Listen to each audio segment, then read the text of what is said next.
Coucou les filles, j'espère que vous allez bien. Aujourd'hui je vous retrouve une nouvelle vidéo où je vais vous faire un bilan X tips pour la seconde, pour tous ceux qui rentrent en seconde ou qui sont bientôt, enfin qui rentrent en troisième et qui du coup ils ont bientôt la seconde. Du coup je vais aborder tout ça sur 3 points. J'espère qu'on m'entend bien. De toute façon au montage je augmenterai le son si on m'entend pas. C'est que je peux pas parler très fort, toutes les portes sont ouvertes en fait. C'est un peu gênant. Déjà, je vais décomposer le truc pour vous parler de l'emploi du temps, de tout ça. Donc, mais ce sera par rapport à mon lycée après. Donc, chaque lycée est différent, dites-vous juste ça. On va parler donc tout ce qui est travail, éval, cours. Et on va parler en dernier point, c'est les amitiés, voilà. Du coup, on va commencer pour tout ce qui est travail et tout ce qui est... Désolée, la vidéo sera sans montage, c'est juste on papote. Donc on va commencer par tout ce qui est travail, donc tout ce qui est cours, évaluation, devoirs, tout ça. Du coup déjà, dites-vous, les cours, il faut vraiment que vous les écoutiez et que vos professeurs les expliquent bien et qu'ils travaillent avec votre méthode. Parce que vous pouvez avoir un professeur qui explique bien mais c'est pas dans votre méthode. Et en fait, bah c'est un peu compliqué. Moi, ce que je vous conseille franchement, c'est de vraiment écouter en cours. Vous pouvez discuter avec vos camarades, machin, mais écouter en cours. Je prends l'exemple en histoire géo, par exemple. Il faut vraiment que vous écoutiez parce qu'en fait, il y a des trucs que votre prof dit à l'oral qu'il va pas mettre en écrit. Et en fait, si vous écoutez et que, par exemple, vous vous dites « Ah, ça c'est intéressant ». Moi, c'est ce que je faisais. Je le notais vite fait. Et après, s'il n'était pas dans le bilan, je le rajoutais dans mes fiches de révision. Et en fait, ça me permettait de mettre des connaissances en plus que les autres n'étaient pas. Donc le prof se disait « Ah, celle-là, elle s'est rappelée de ça ».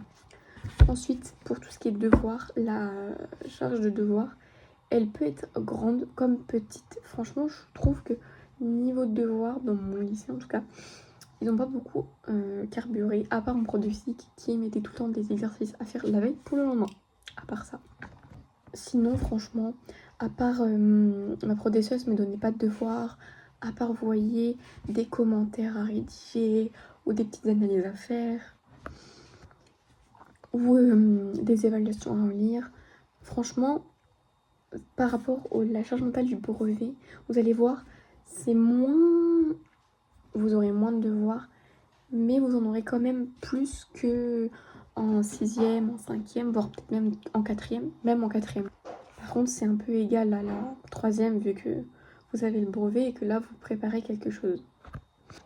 Et pour tout ce qui est évaluation, franchement, moi, je vous dis, révisez les évaluations. Mais quand je dis réviser, c'est pas réviser la veille pour le lendemain ou quelque chose comme ça. C'est vraiment genre, révisez vos évaluations. Vraiment, je rigole pas. C'est quelque chose qui est vraiment hyper important. J'ai peur qu'on m'espionne. Genre, moi, j'ai tourné à 14, 50, 15 dans toute l'année. Je révisais mon cours 2 jours, 3 jours à l'avance, ou la veille pour le lendemain des fois, mais c'est très rare la veille pour le lendemain, parce que si je révisais la veille pour le lendemain, c'est que j'avais une éval avant.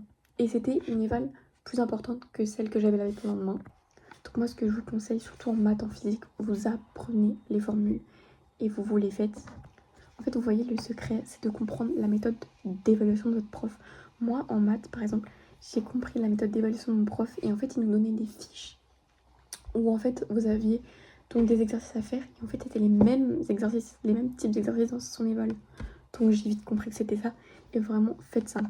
Vous refaites des exercices que vous avez fait par exemple en maths, en physique, en tout ce que vous voulez.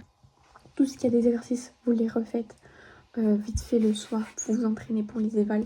Si vous voulez pratiquer et que le jour de l'éval vous savez pratiquer, ou alors pour l'histoire, la SES, la SVT, pour les évals comme ça, où il y a juste un cours, relisez votre cours, faites-vous des fiches de révision, relisez vos fiches de révision, bon je vous apprends rien, logique, mais vraiment relisez votre cours, et ou alors téléchargez des applications qui le font.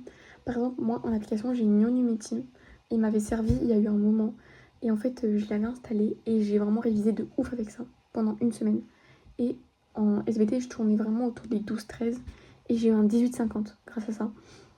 Après j'ai pas trop réussi, mais c'est que là c'était vraiment le même cours que j'avais, du coup j'étais trop contente.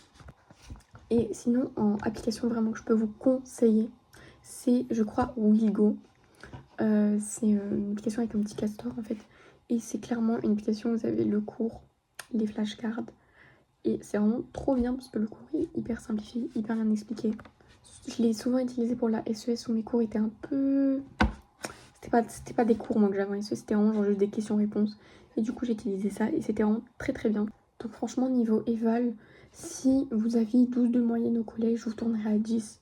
Si ça veut dire que vous travaillez pas trop. Parce qu'en fait vous voyez les profs du lycée, ils vous veulent vous montrer que bah faut travailler.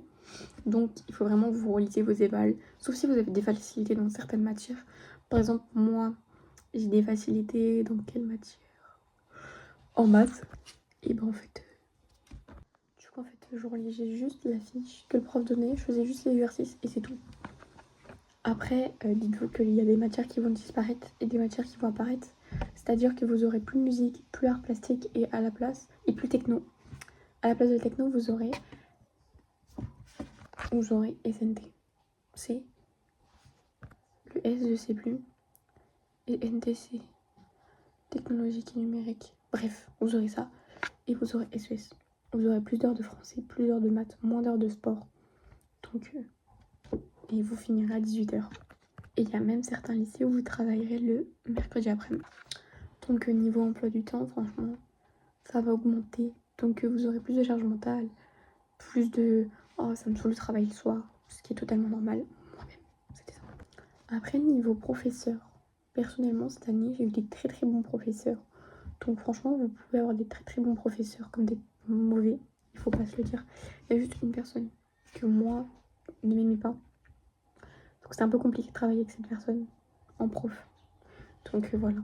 Sinon au lycée vous allez vite au début vous perdre parce que c'est grand. Mais vous allez vite vous y faire franchement. Donc voilà.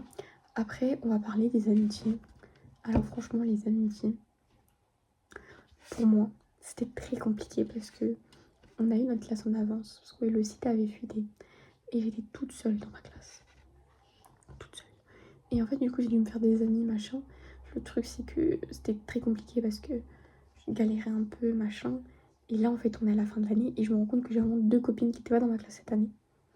Donc en vrai franchement je vous le dis honnêtement c'est vraiment compliqué. Vous pouvez vous faire une très très bonne vous pouvez vous faire une très très bonne bande de potes comme une mauvaise.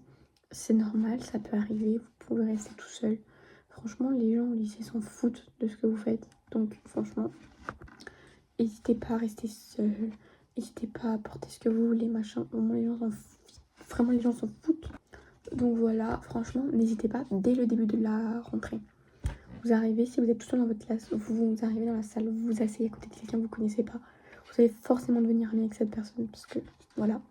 Et vraiment, vous n'hésitez pas à parler avec les gens parce qu'ils sont souvent dans le même cas que vous et ils n'osent pas venir vous parler comme vous.